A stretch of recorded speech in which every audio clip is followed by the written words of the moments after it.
नमस्कार, मैं हूं आप सबके साथ सोनाली सिंह। आप देख रहे हैं न्यूज 18 बिहार झारखंड का खास बुलेटिन। खबर एक मिनट में देखिए बिहार झारखंड की तमाम बड़ी खबरें।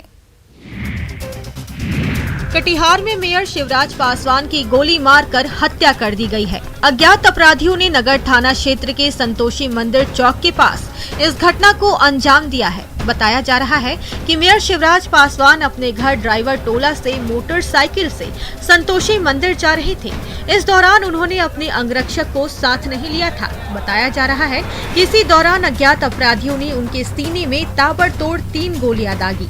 तुरंत उन्हें कटिहार मेडिकल कॉलेज ले जाया गया, जहां इलाज के दौरान उनकी मौत हो गई। हाल के दिनों में उनका सियासी ग्राफ लगातार बढ़ता जा रहा था। एलजेपी नेता चिराग पासवान कटिहार में आशीर्वाद यात्रा के दौरान शिवराज पासवान से उनके आवास पर जाकर निजी तौर पर मिले थे।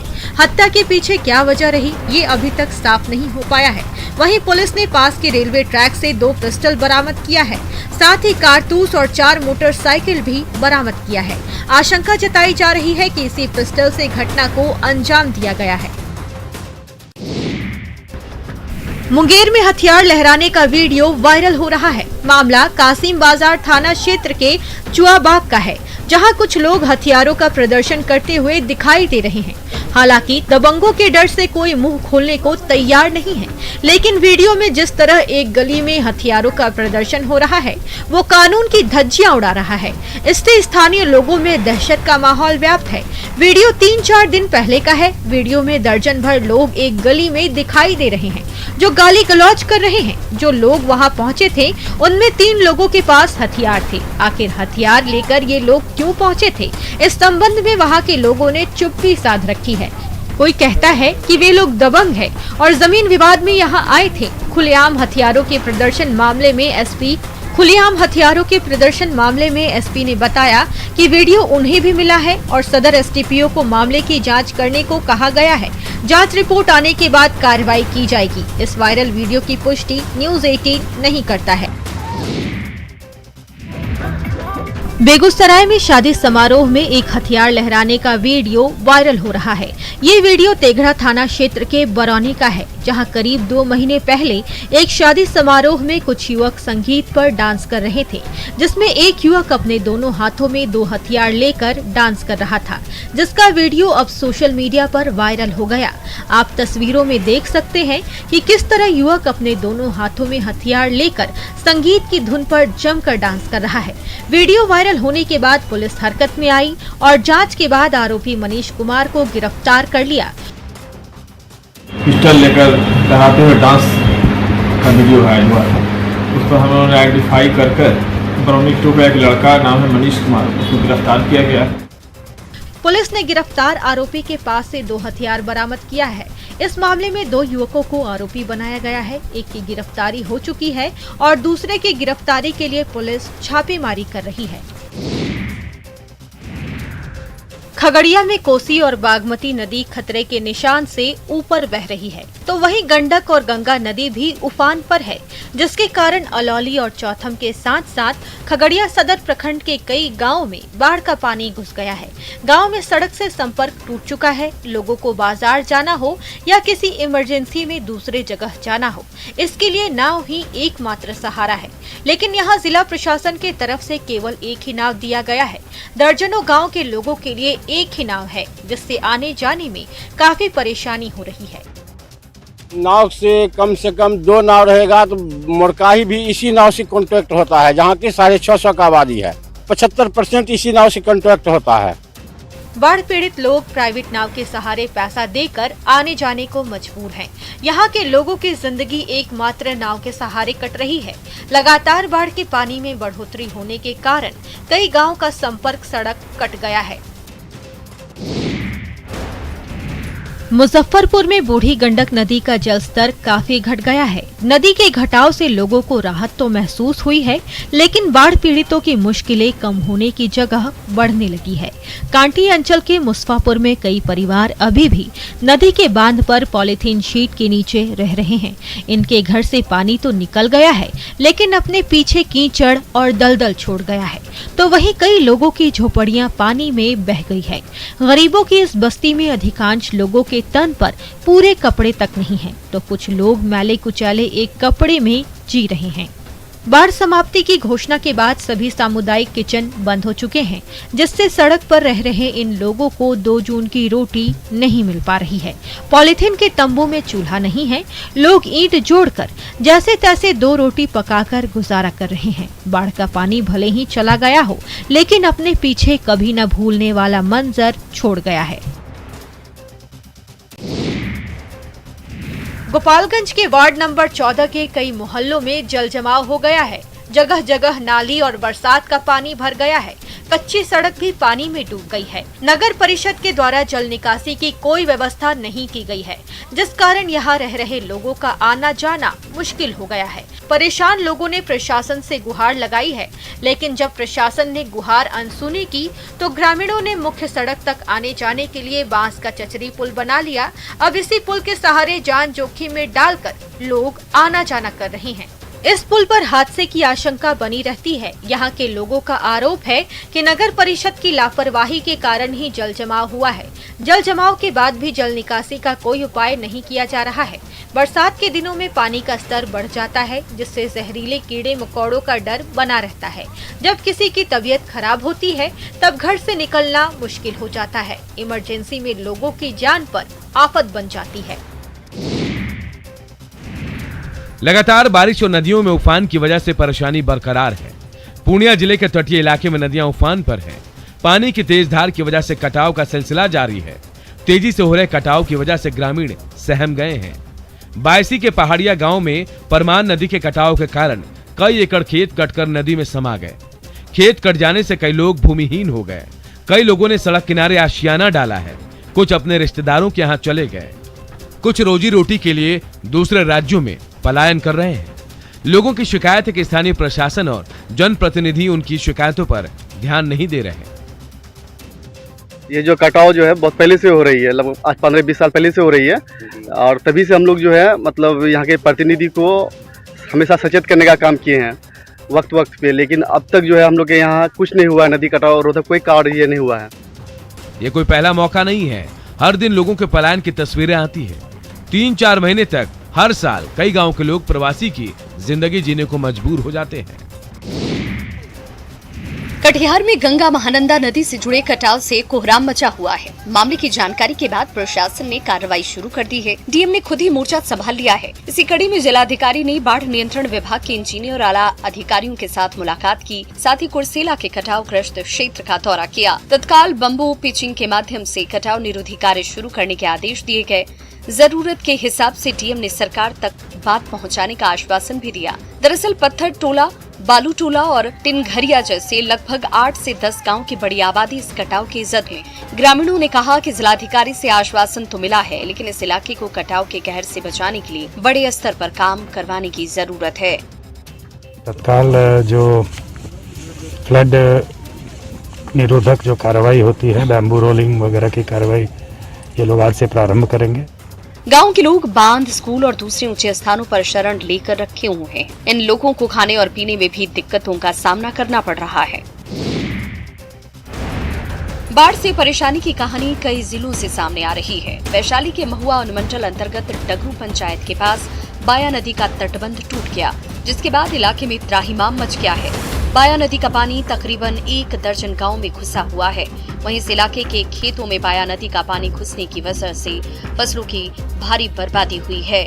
बांध टूटने के कारण गांव में पानी घुस जाने से लोगों को काफी कठिनाइयों का सामना करना पड़ रहा है, लेकिन अभी तक इसकी कोई समाधान नहीं निकाली जा सकी। लोगों का कहना है कि बांध पहले से कमजोर था, लेकिन उसकी सही तरीके से मरम्मत नहीं हुई, जिसका नतीजा है कि बाया नदी का बांध टूटा और इससे भारी तबाही मच गई। ऐसे में इस इलाके के लोग प्रशासन से राहत की गुहार लगा रहे हैं। लोगों का कहना है कि यदि जल्द ही बांध को दुरुस्त नहीं किया गया तो स्थिति और ज्यादा भयावह हो सकती है। अगर इसी तरह हालात रहे तो अगले कुछ वक्त में और कई नए इलाके पानी में डूब सकेंगे। पिछले साल भी बांध टूटने की वजह से कई गांव जलमग्न हो गए थे, लेकिन इसके बाद भी प्रशासन ने इससे कोई सीख नहीं ली। बिहार के कई जिलों में बाढ़ और कटाव ने परेशानी बढ़ा दी है, तो वहीं उत्तर प्रदेश के सीमावर्ती इलाकों में हो रही बारिश का असर झारखंड में भी दिख रहा है। ज्यादा पानी के बहाव से गढ़वा में कई जगह सड़कें टूट गई हैं। सरीदाहा नदी पर ठेकेदार के द्वारा पुल निर्माण के लिए बनाया गया लाखों रुपए का डायवर्जन उफनती नदी की तेज धार में बह गया। डायवर्जन बहने से धुरकी बिलासपुर सड़क पर आवागमन बाधित हो गया है। लोगों को आने जाने के लिए 20 किलोमीटर अधिक दूरी तय करनी पड़ रही है। वहीं दूसरी तरफ केतार खरौंधी मुख्य सड़क स्थित बलीगढ़ गांव के पास ढाढरा नदी का जल स्तर बढ़ गया है, जिससे नदी पर बने पुल के ऊपर से पानी बह रहा है, जिसकी वजह से केतार खरौंधी मुख्य सड़क पर आवागमन बाधित हो रहा है।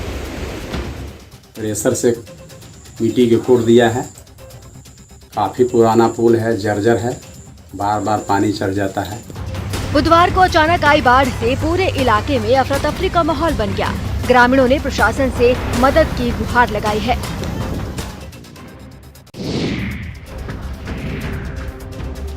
राजधानी रांची में मानसून के जोर पकड़ने से कल से ही लगातार बारिश हो रही है। इससे राजधानी के निचले इलाकों और सड़कों पर भारी जल जमाव दिख रहा है। राजधानी के अरगोड़ा में दीपाटोली के पास सड़क पर काफी ज्यादा पानी भर जाने की स्थिति में जल जमाव और जाम की स्थिति पैदा हो गई है। दोपहिया वाहन इस जल जमाव में फंसते नजर आए। वहीं कई लोग सड़क पार करने की हिम्मत भी नहीं जुटा पा रहे थे। सड़क पर घुटने भर पानी लग गया है। लोग इन्हीं पानी के बीच आने जाने को विवश हैं। फर्राटा भरने वाली कार और बाइक की रफ्तार पर ब्रेक लग गया है। जल जमाव की वजह से सड़क पर कई जगहों पर जाम की स्थिति बन गई है। पूरी तरह से ट्रैफिक व्यवस्था चरमराई नजर आई। जल जमाव को लेकर स्थानीय लोगों में काफी गुस्सा देखा गया। लोगों की माने तो सड़क के किनारे दोनों तरफ बड़े बड़े अपार्टमेंट बन जाने और अतिक्रमण की वजह से जल निकासी नहीं हो पा रही है। भोजपुर के 3 घरवा टोला गांव में पक्की सड़क नहीं है, जिसके कारण सड़क बरसात के दिनों में कीचड़ से लथपथ हो जाती है और पैदल चलना भी मुश्किल हो जाता है। अगर गांव में कोई बीमार पड़ गया तो उसे अस्पताल ले जाने के लिए लोगों को खाट का सहारा लेना पड़ता है। तस्वीरों में देख सकते हैं कि कैसे एक मरीज को खटिया पर लाद कर कुछ लोग गाँव से बाहर इलाज के लिए ले जा रहे हैं। सरकार दावा करती है कि हमारे यहाँ स्वास्थ्य की पूरी व्यवस्था की गई है, लेकिन एक मरीज को खटिया के सहारे कंधे पर ले जाते हुए ये तस्वीर उन सभी दावों की पोल खोलती नजर आ रही है। यही नहीं, गांव में जाने के लिए बनास नदी को पार कर जाना पड़ता है, लेकिन इसे पार करने के लिए पुल नहीं है। ग्रामीणों ने सीमेंट के पुल के जरिए एक पुल बनाया, जिससे लोग अपनी जान जोखिम में डालकर आते जाते हैं। ग्रामीणों की माने तो उन्होंने जिला प्रशासन को कई बार नाव के लिए आवेदन दिया ताकि नदी को पार कर सके, मगर उन्हें अब तक नाव उपलब्ध नहीं कराया गया है। एक तरफ गरीबों को दवाएं नहीं मिल रही हैं, जबकि दूसरी तरफ दवाओं की बर्बादी हो रही है। भोजपुर के अगियाओं में स्वास्थ्य विभाग की बड़ी लापरवाही सामने आई है। लाखों की दवाइयां खुले में फेंक दी गई। कई दवाइयां एक्सपायर हो चुकी हैं, तो कई एक्सपायर होने के कगार पर हैं। अगियाओं प्राथमिक स्वास्थ्य केंद्र के प्रभारी दवाओं के फेंके जाने से इनकार कर रहे हैं। इनका कहना है कि दवाएं फेंकी नहीं गई हैं, बल्कि उन्हें रखने की जगह नहीं होने की वजह से बरामदे में रख दी गई है। इन दवाओं में विटामिन, आयरन की गोलियां और कई जीवन रक्षक दवाएं शामिल हैं। स्टोर में जितना अटता है सो उसमें रखते हैं, बाहर फेंका हुआ थोड़ी है, वो तो वेटी के अंदर रखा हुआ है। तो इसमें कई ऐसी दवाएं हैं जो ऑलरेडी एक्सपायर्ड हो चुकी हैं। नहीं तो ऐसा नहीं है। सरकार ने सरकारी अस्पतालों में कई जरूरी दवाइयां उपलब्ध कराई हैं। कोशिश है कि गरीबों की परेशानी को कम किया जाए, लेकिन लापरवाही की वजह से दवाएं बर्बाद हो रही हैं।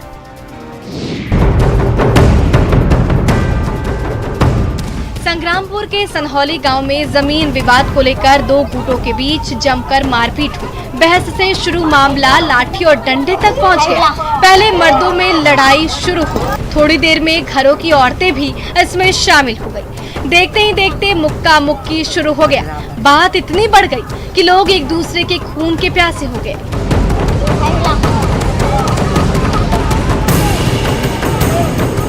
दोनों पक्षों में खींचतान बढ़ी और एक पक्ष ने महिला को धक्का दे दिया। यही नहीं, उसकी गर्दन मरोड़ने की कोशिश भी की। कुछ लोग बीच बचाव करने पहुंचे, लेकिन कोई मानने को तैयार नहीं था। महिला जमीन पर अंधे मुंह गिर पड़ी। बताया जा रहा है कि स्थानीय निवासी बेबी देवी और कमल राम के बीच सालों से विवाद चल रहा था, जो मारपीट में बदल गया। घटना की तस्वीरें किसी ने सोशल मीडिया पर वायरल कर दिया।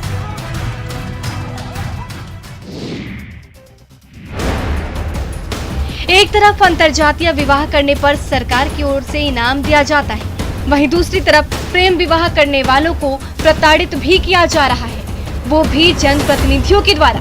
पूर्णिया के चंपानगर से ऐसी ही तस्वीर सामने आई, जहां प्रेम विवाह करने पर दो परिवार को पंचायत ने ऐसा फरमान सुनाया, जिसको सुनते ही पीड़ितों के होश उड़ गए। युवक युवती के प्रेम विवाह करने पर गांव के लोगों ने घर वापस लौटने पर 2.5 लाख का जुर्माना लगाया, जिसके तहत अगर प्रेमी जोड़ा अगले 5 सालों तक गांव लौटता है तो 2.5 लाख के जुर्माने का भुगतान करना होगा।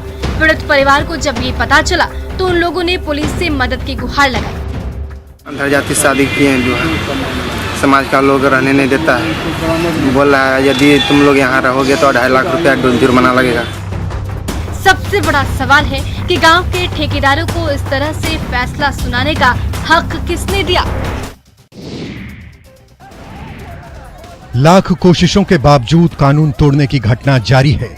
लोग ऑन द स्पॉट फैसला लेने को आतुर हैं। वैशाली सदर अनुमंडल क्षेत्र के पूरनटांड में बकरी चोरी के आरोप में 2 लोगों की जमकर पिटाई कर दी, जिसका वीडियो सोशल मीडिया पर वायरल हो रहा है। बकरी चोरी के आरोप में ग्रामीणों ने दोनों लोगों को पेड़ से बांध रखा है और कुछ लोग उसकी डंडों से जमकर पिटाई कर रहे हैं। हालांकि बाद में उसे छोड़ दिया गया। वहीं इस पूरी घटनाक्रम से पुलिस बेखबर है। इधर बेतिया के गोपालपुर में महिला से मारपीट की घटना सामने आई है। पुरैना पंचायत में एक शादीशुदा महिला के साथ उसके ससुराल वालों ने दहेज के लिए मारपीट की है। आरोपियों ने महिला को मरा हुआ समझकर सड़क किनारे फेंक दिया। ग्रामीणों के मुताबिक 3 दिन पहले महिला के साथ मारपीट की जा रही थी। वो जान बचाकर घर से भाग निकली, जिसके बाद उसके ससुराल वालों ने सड़क पर भी उसके साथ मारपीट की।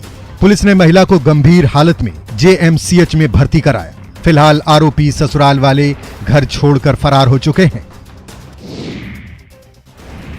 गढ़वा में ओझागुनी के चक्कर में एक बच्ची की जान चली गई। दरअसल बच्ची को सांप ने काट लिया था। उसे मझियाव रेफरल अस्पताल में दवा मौजूद नहीं होने पर झाड़ फूंक के सहारे जान बचाने की कोशिश की जा रही थी, लेकिन इलाज में देरी से उसकी जान नहीं बच सकी। मझियाव नगर पंचायत के दुबे तहले गाँव के शंभू पासवान की बेटी रूबी को सांप ने काट लिया था। उसे रेफरल अस्पताल ले जाया गया, लेकिन वहाँ दवा मौजूद नहीं रहने से उसे रेफर कर दिया गया था, जिसके बाद परिजन उसे घर ले आए और ओझागुनी के सहारे जान बचाने में जुट गए। झाड़ फूंक का ये वीडियो तेजी से सोशल मीडिया पर वायरल हो रहा है, जहां केले के पत्ते से बच्ची को ढककर तांत्रिक जुटा रहा। न्यूज़ 18 आपसे अपील करता है कि सांप के काटने का इलाज दवा ही है। झाड़ फूंक से सर्पदंश का किसी भी हालत में इलाज नहीं हो सकता है, इसीलिए सांप काटने के बाद तंत्र मंत्र की जगह उसे अस्पताल ले जाएं, ताकि सही दवा से उसकी जान बच सके।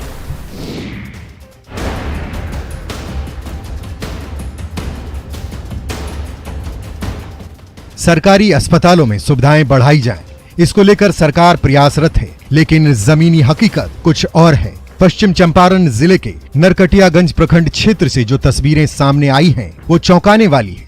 नरकटियागंज अनुमंडल क्षेत्र के मलदहिया पोखरिया स्थित PHC तबेला बना हुआ है। सालों पहले सरकारी अस्पतालों की स्थापना की गई। कोशिश ये थी कि ग्रामीणों को चिकित्सा और स्वास्थ्य सुविधाओं का लाभ मिल सके, लेकिन भवन बनने के साथ ही यह खंडहर में तब्दील हो गया। आज यहाँ लोग मवेशी बांधकर चारा रखकर अस्पताल की शोभा बढ़ा रहे हैं। इतना ही नहीं, विभागीय लापरवाही ऐसी है कि 15 साल पहले भवन बना, लेकिन पेमेंट नहीं मिलने से नाराज ठेकेदार ने निर्माण कार्य अधूरा ही छोड़ दिया। लाखों रुपए खर्च किए गए, लेकिन उसका कोई फायदा नहीं हुआ। ऐसे में प्रशासन और स्वास्थ्य विभाग को इस पर पहल करना चाहिए, ताकि गांव के लोगों का इलाज हो सके। झारखंड में खिलाड़ी उपेक्षा के शिकार हो रहे हैं। बोकारो के बालेडी क्षेत्र की रहने वाली 3 बहनें फुटबॉल खिलाड़ी हैं, जो आज टूटे फूटे घर में मुफलिसी की जिंदगी जीने को मजबूर हैं। सबसे छोटी बहन सफीरा ने फुटबॉल में नेशनल और इंटरनेशनल मैच खेल चुकी हैं। उन्होंने साल 2013 और 14 में भारतीय महिला फुटबॉल टीम की कप्तानी करते हुए श्रीलंका का दौरा भी किया है। बड़ी बहन जसपीन और विनीता स्टेट से लेकर नेशनल फुटबॉल टीम का हिस्सा रह चुकी हैं। अपनी मेहनत से इन बहनों ने कई मेडल अपने नाम किए, लेकिन इन्हें सरकार की तरफ से जो प्रोत्साहन मिलनी चाहिए थी नहीं मिल पाई है। साल 2017 में पिता का साया सिर से उठ जाने के बाद परिवार के सामने मुसीबतों का पहाड़ खड़ा हो गया। बहुत दुख होता है। क्या कहिए, क्या कहना चाहते हैं? हम लोग को आशा था कि ये लोग को नौकरी हो जाता, हम लोग को बहुत राहत हो जाता। क्या सैनिटाइजर हानिकारक है? क्या टीके आपके डीएनए को संशोधित करते हैं? क्या वैक्सीनेशन आपको कोविड-19 से संक्रमित कर सकता है? क्या ये कुछ सवाल आपके मन में है? खैर, अब एक जगह है जहां आपके सभी प्रश्नों का उत्तर दिया जा सकता है, और वह भी आपके फोन पर।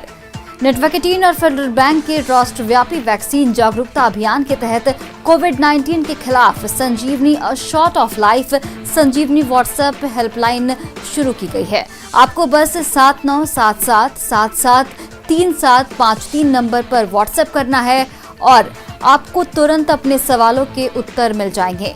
जानकारी जिसे जांच और क्रॉस चेक किया गया है। तो आगे बढ़ें, कोविड-19 पर अपने प्रश्नों को व्हाट्सएप करें और अपनी जरूरत की सभी जानकारी प्राप्त करें। एक बार फिर से नंबर है 7977773753।